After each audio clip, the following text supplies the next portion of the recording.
j'en prends du retard dans ces recettes, hein. J'essaye de me dédoubler, mais il n'y a rien à faire, j'y arrive pas. Bon, alors, on a du soleil aujourd'hui, il y a l'été qui arrive bientôt, hein, ça nous fait penser aux vacances, au sable chaud et fin, et puis aussi à la mer. Et moi, du coup, par association d'idées, eh bien, je pense aux poissons. Donc, plus sérieusement, aujourd'hui, la recette de la terrine de saumon, accompagnée d'une mousse d'asperges, d'une verrine, avocat, œuf de truite ou œuf de saumon au choix.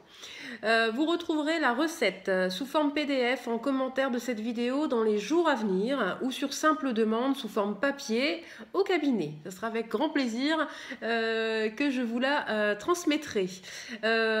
Ensuite, après la recette, vous retrouvez donc l'intérêt diététique et la place de ce plat dans votre plan alimentaire. Voilà, je crois que j'ai tout dit, rien oublié. Bon visionnage à vous et à tout de suite.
Alors, l'intérêt diététique donc, de ce plat repose sur plusieurs composantes. Tout d'abord, l'utilisation donc du saumon fumé et du thon.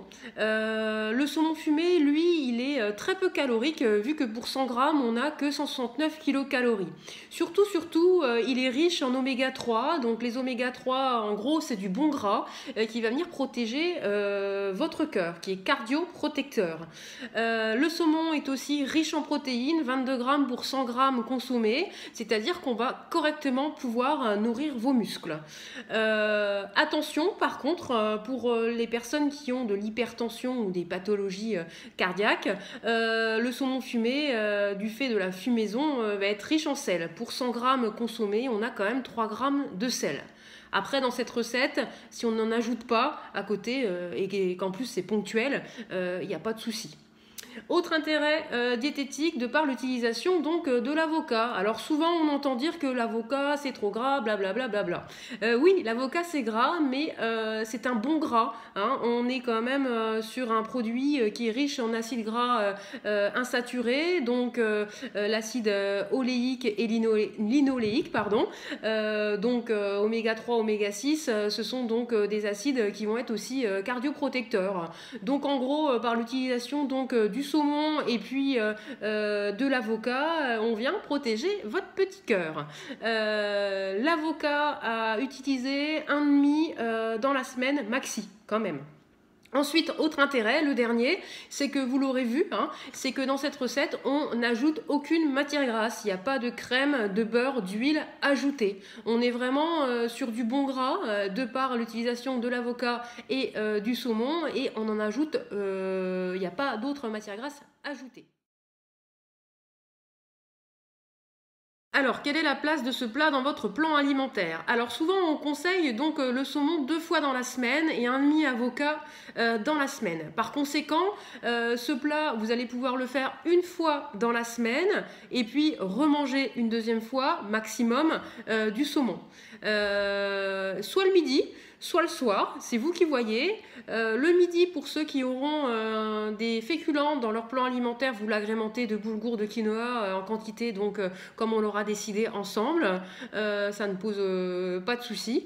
Et puis voilà.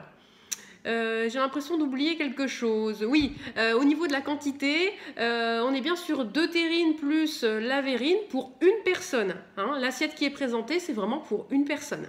Voilà. Allez, là c'est bon, j'ai rien oublié. Bonne journée à vous, à bientôt.